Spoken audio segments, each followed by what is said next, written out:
inevitably a life sentence, but the issue is whether he will serve his entire life behind bars. Yes, that is certainly an option that's open to the judge in this case, and as far as the prosecution is concerned, they believe that a whole life term is warranted in this case. In other words, he will spend the rest of his life behind bars with no chance of release. That's certainly not just what the prosecution are arguing, but also Sarah Everard's family. It was a day, really yesterday, of very powerful but harrowing evidence that we had to listen to. Because there wasn't a trial in this case, we had the prosecution case set out over the course of the day, and we heard how on the 3rd of March Sarah Everard had been at a friend's house for a meal. She'd been walking home when Wayne Couzens, who was off duty at that time and in plain clothes, stopped her in the street. But what he did have, he was wearing a Metropolitan Police issue belt, the kind of belt that carries their equipment, like the handcuffs and CS spray and other equipment. So he looked like a plainclothes officer. He flashed his warrant card, his identity card at Sarah, and we think, according to the lead detective that was in charge of this investigation, that he used COVID laws to try to convince her that she had broken the law and to get her into the back of that vehicle. In fact, there was a couple of members of the public who passed by, and they just thought it was a plainclothes police officer arresting someone on the street. So clearly they didn't intervene, but this was actually the start of a horrifying ordeal for Sarah Everard as she was placed in the back of that vehicle and driven some 80 miles towards the Kent coast, where she was then raped and strangled, and this man then disposed of her body in woodland near the town of Ashford. And some really bizarre detail coming out as well, disturbingly bizarre. When he was in the process of disposing of Sarah Everard's body, he set fire to her body. He then went to a DIY store to buy builder's bags to dispose of the remains. But during that time, he was on the phone, and we were played a recording of him on the phone to the vets, trying to book an appointment for his dog, because he was concerned about separation anxiety that his dog was going through, and he sounded as though he didn't have a care in the world, other than, of course, for his own dog. And then again, a few days after the remains of Sarah Everard were dumped in a pond there in that woodland, he took his wife and 2 young kids to very near the spot where he had dumped Sarah's remains. Why? No one knows, but absolutely bizarre behaviour, and the kind of thing that the judge will have to weigh up as he is deciding whether this man should ever see daylight again. And Mark, you know, as we digest the information we learnt from yesterday's hearing, you know, those impact statements by Sarah's father and also sister, and the detail they went into, I mean, it's so harrowing. And the fact that they asked for Couzens to look them in the eye as they read these statements. I have to say, it was difficult to sit through and listen to. It was raw emotion that came from Sarah Everard's mum, that came from the father, and came from Sarah Everard's sister Katie as well. As you say, they wanted Wayne Couzens to hear exactly what they said, and of course the judge and the wider world. It's difficult to listen to, but I want to read an extract of what Katie Couzens said, because it is so powerful. She said, "You treated Sarah as if she was nothing. You placed more emphasis on satisfying your sick and disgusting perversions than her life. You disposed of my sister's body like it was rubbish, fly-tipped her like she meant nothing." She said, "My only hope is that she was in a state of shock and that she wasn't aware of the disgusting things being done by a monster."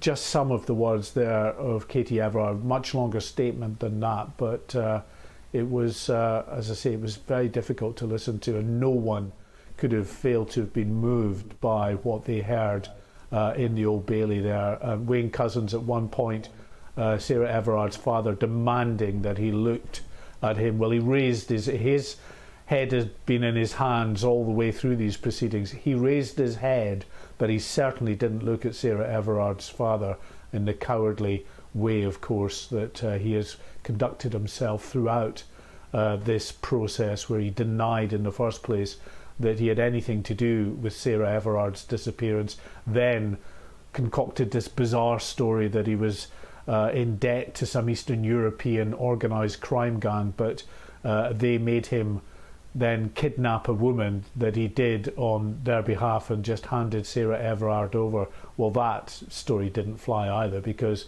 for all he was a policeman, he was clearly not the brightest of policemen, because he used a hire car in his own name to carry out this kidnap in one of the most surveilled cities in the world, where there are cameras everywhere.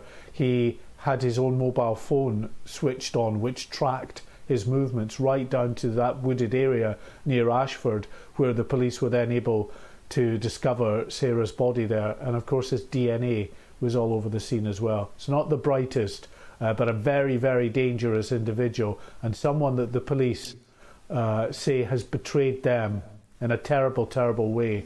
And he may have carried, they say, a warrant card, but he was never, ever a proper policeman.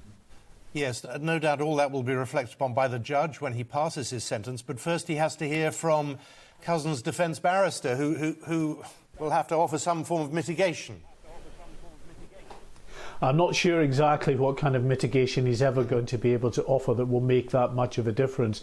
And in fact, the defence counsel said towards the end of proceedings yesterday that his mitigation is only going to take about half an hour. I suspect that what he will say is that he at least has pleaded guilty. He has saved the Crown the cost of going to trial, and the family the grief of having to sit through a full-blown trial, although it was very, very difficult for the family just yesterday, having to sit and listen to the detail of how young Sarah Everard died that day when she was just heading home after a lovely evening out with a friend. Betrayed, as I say, the ultimate betrayal by a man she should have been able to trust, by a police officer who abused that position of power and trust to trick this young woman into the back of his car, and then with all the subsequent horror that followed that. Mark, we're asking viewers whether they feel safe on the streets, particularly women, of course. You've been on this beat for an awfully long time. Are attacks on women, are they getting more frequent? Well, attacks like this, thankfully, are still rare, although, of course, we have seen a number of recent high-profile incidents, the latest, of course, being the murder of Sabina Nessa just a couple of weeks ago in southeast London. And on the year, earlier in the year when Sarah Everard was murdered, we also had the horrific murder of Biba Henry and Nicole Smallman, the sisters, up in Wembley Park. Friant Park up has sacrificed a number of women. These cases, it has been a year of high-profile cases, but most years, ordinarily, we do not have this kind of stranger killing.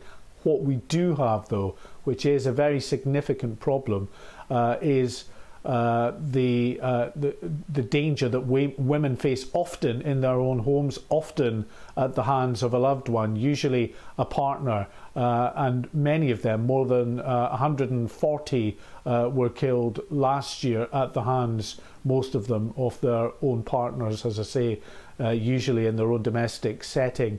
But out on the street, although they might not face that ultimate horror of being killed, there are significant instances of harassment and worse that women are facing out in the street, doing the kind of things that you and I, Simon, take for granted, walking down the street free of any kind of harassment. Women, for women, doing that. You'll often hear from women how they clutch their car keys even tighter because they're concerned about walking down the street. There may be a man on the other side of the road. This is what women are facing on a daily basis. And in that fight, of course, they need the police on their side. And I think what happened with Wayne Couzens was self-admittedly a blow. The Met Commissioner, Cressida Dick, has said that it really was a horrific betrayal that set the cause of the police service, which these days, she says, takes the issue of violence against women much more seriously than it ever did. Gone is the mindset of, for instance, when police are going to a house for reports that a woman may have been assaulted, it's just a domestic. That mindset, according to senior policing leaders, went years ago. Police do take it much more seriously than they ever did. But this incident, this horrific crime caused by this police officer who should have been someone that Sarah Everard could trust, is the kind of betrayal that certainly will have people very anxious and concerned, and the police know that it's just made their life that bit more difficult.